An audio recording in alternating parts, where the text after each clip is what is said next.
You have to have the leftovers to make like sandwiches out of mashed potatoes and turkey. That is true. Okay, 5 is difference of squares. So here we go. You will need to memorize this little fact. What this little fact is, this is a factoring fact. And factoring says, hey, what times what gives you something? We just talked about factors. But let's talk, before we talk specifically about the factors, if I said multiply these together, which you guys hopefully are getting comfortable with, we'll call this number 1. If I said multiply these together, if I have x minus 5, x plus 5. That's a binomial times a binomial. In 5-4, you worked with multiplying these mentally. In chapter 4, we worked with just multiplying these, not mentally. We're using the FOIL method. So we can do, it doesn't matter if you do the FOIL method or just do it mentally, but we'll show the FOIL method here. The FOIL method, again, is first, outer, inner, last, right? So your first terms multiplied together are x and x to give you x squared. Your outside terms, the x and the 5, give you plus 5x. The inside terms give you negative 5x. And then the last term gives you negative 25, right? And so you have your first terms, your last terms, and these two are your outwards and your innards, right? Your outwards and your innards combined. In this case, the outwards and the innards of plus 5x minus 5x combined to be what? 0. So we're just left with x squared minus 25. Now, when we look at this, we would say x squared is a perfect square because it's something times itself. And we would hopefully be able to recognize that 25 is a perfect square because it's something times itself. What's another perfect square? Could you name another perfect square? 25 is a perfect square. What's another perfect square? 36, 64, 49, 64, 144, 121, 400, 81. Okay, we're tracking. So in this case, this multiplied together gave us this.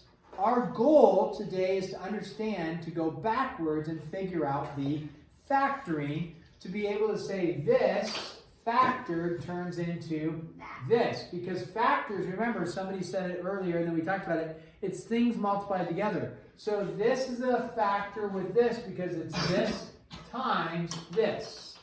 So our goal today is to go backwards and say, if you're given this, what times what gives us this?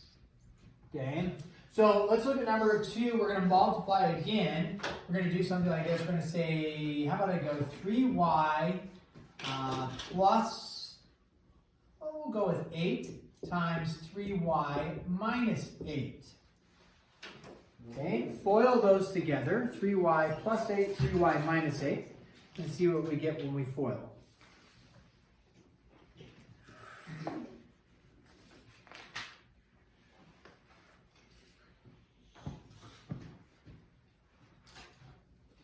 First, outer, inner, last. Check with your support team. Simplify it down.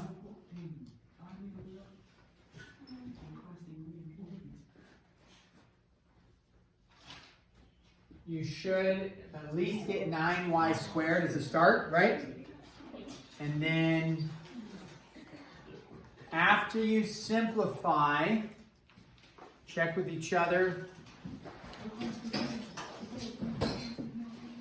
Tell each other how much you love dry turkey. I already had this argument. Yeah, about how good your turkey is. So good. And it's really good. I haven't had good turkey. I love turkey. It has to be smoked. You can't cook it in the oven. It has to be on a burner. Dude, my dad cooked 2 turkeys. He brines them all day. You put them in like a big bucket with brine, and you just let it soak for 10 hours. And you smoke it. Just a really long time. It has to be on a very low temperature for a very long time. Yes. Otherwise, it doesn't contain like all the juices. And then it's over Exactly. Oh, wow. White out.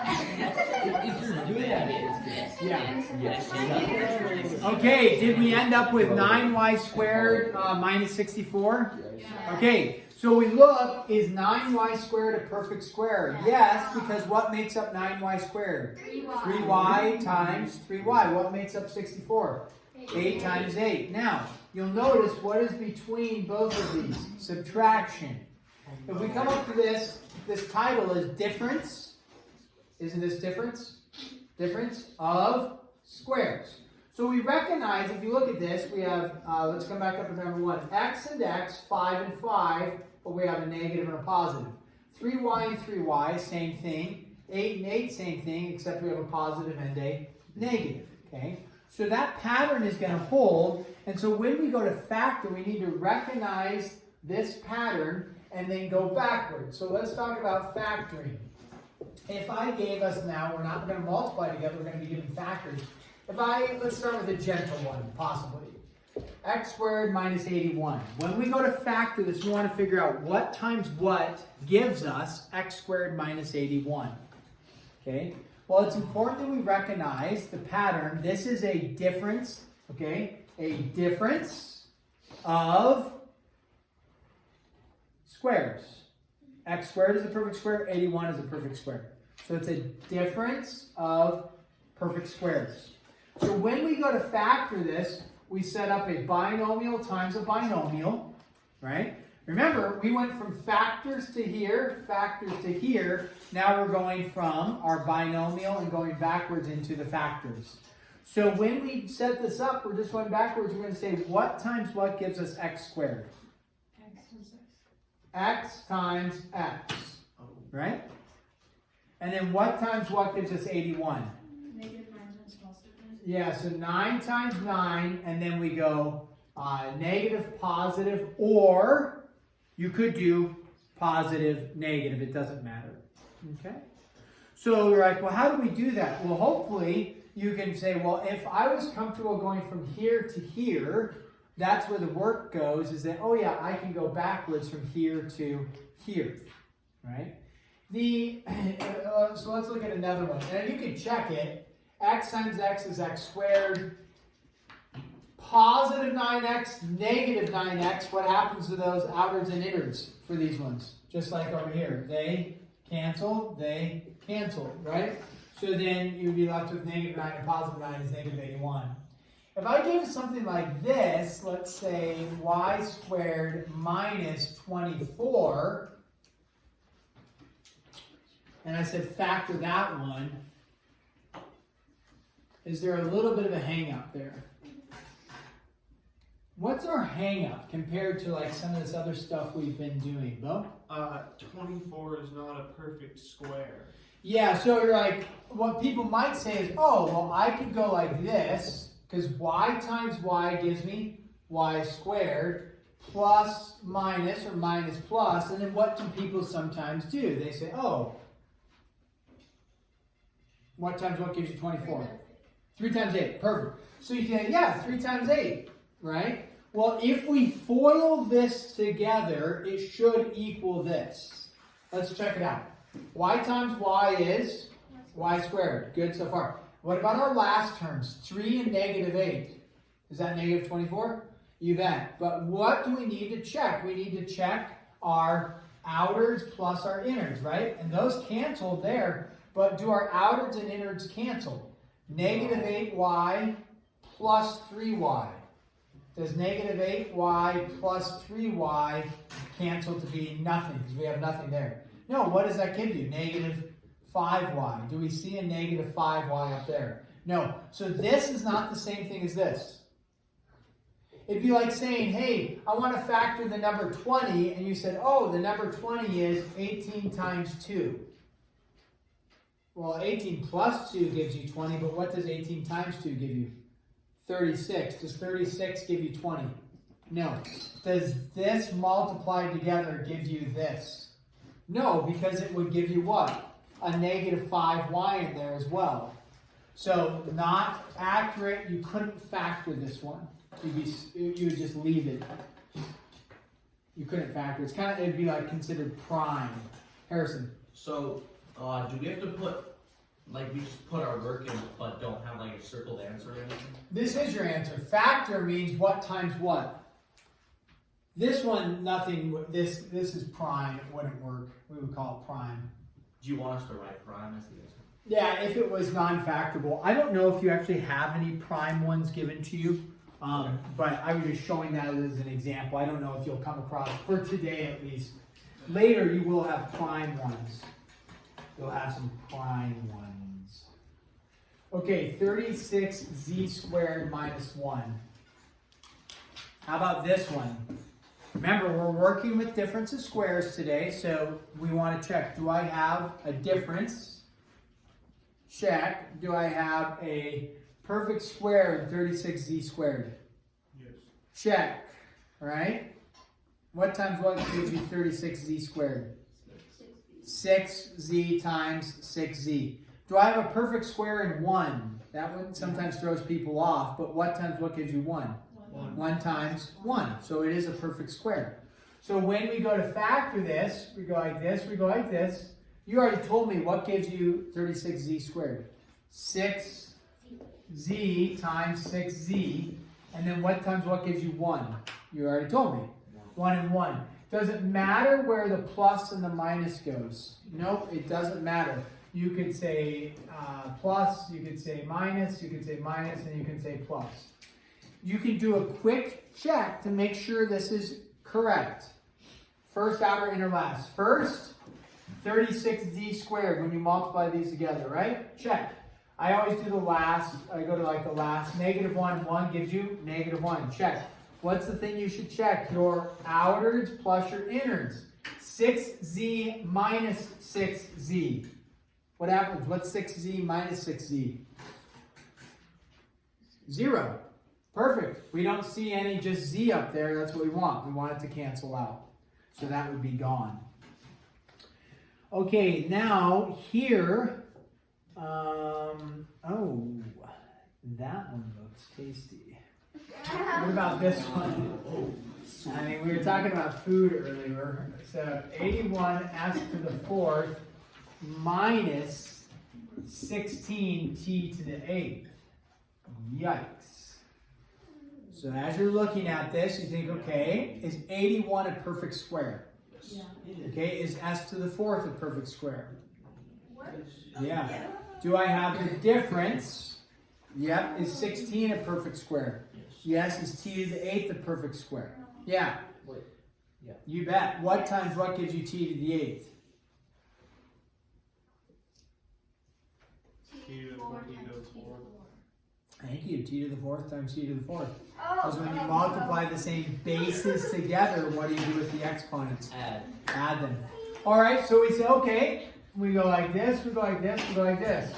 You already told me what times what gives you 81. Maybe you didn't tell me this.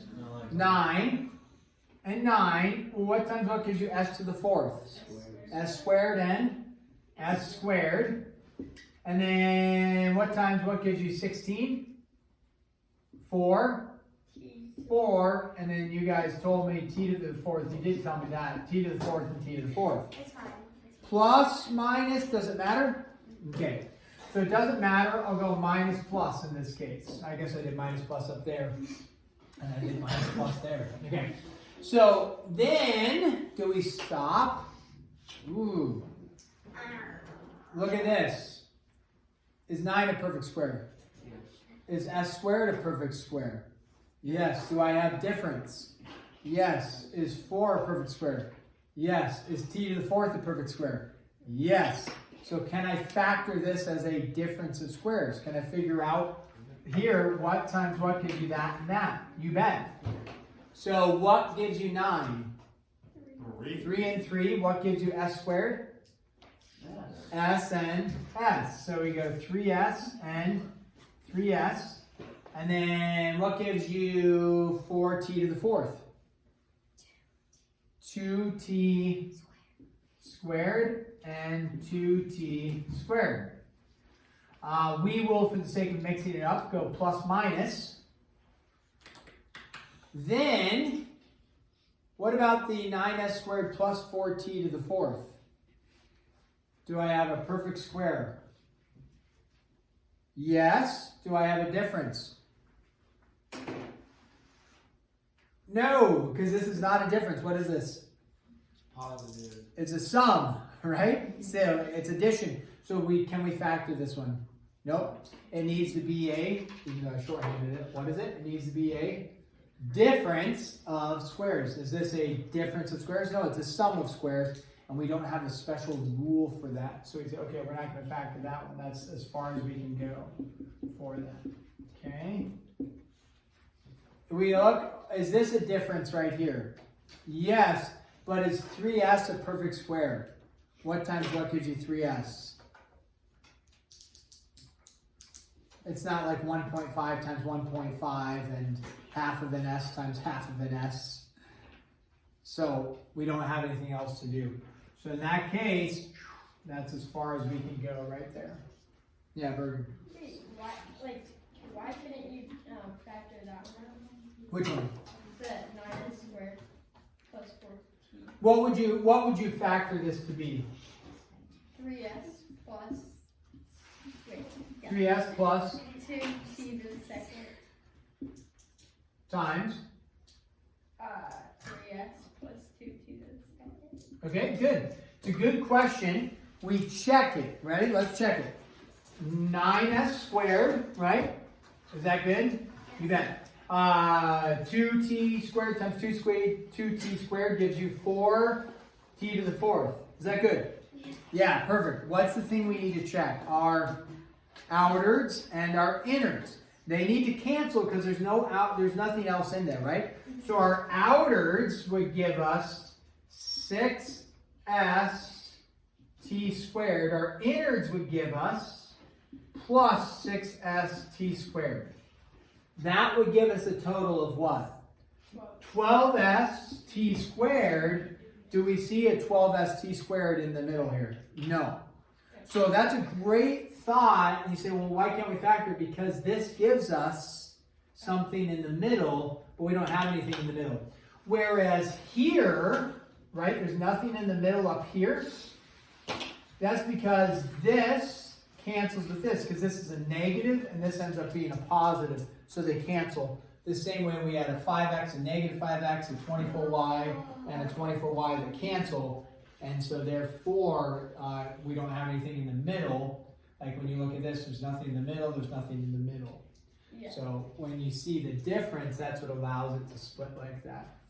Question in the back. No, that makes sense. Okay. So yeah, good thought, but we can't do it because we'd end up with a 12st squared, which we don't have. So that's why we're looking for the difference of squares, though. It has to be squares. Like we showed here, 24 wasn't a perfect square, so it would cause an issue. Because the middle is when it cancel out again. It'd be negative 8y plus 3y. So, okay, let's take a look at this one. Just enough time to blast off into this one. What happens if you have,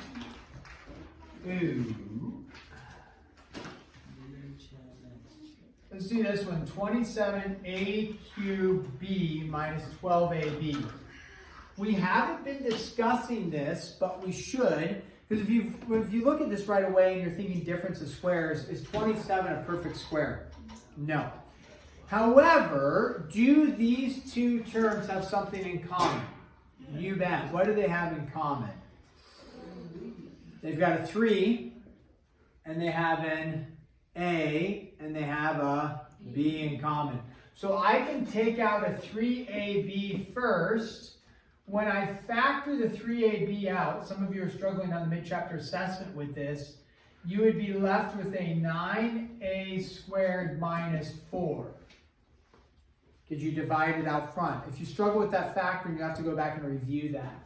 So we factor the 3ab out front, and then we look at it and we say, are we done? We say, there's nothing we can do with this. But now, what about 9a squared minus 4? Oh, is 9a squared a perfect square? Is 4 a perfect square? And what are they attached with? Subtraction. Therefore, it falls into our category of difference of squares. So 3ab stays out front. What are you left with on the inside? 3a minus 4. 3a minus Careful. 2. 2. And then 3a plus 2. Beautiful. Now, is there any more perfect squares or anything? No. Because 3a minus 2, sure, it's a difference, but is 3a a perfect square?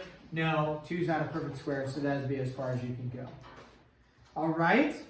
The time is almost up for us. There might be, pause for a second, there might be a couple at the end that you struggle with a little bit. So try to get most of the homework done. If you get to the end and there's a couple that you struggle with, we can tap into those tomorrow. We'll talk about it. So is the homework due? Yes. Yes. But we may pause a little bit on it. There's just like one problem that we need to look at, kind of one or two. Okay? All right. We'll see you guys tomorrow. Happy what? Christmas. Happy day. Oh, yeah. Yeah, happy school day. I like that.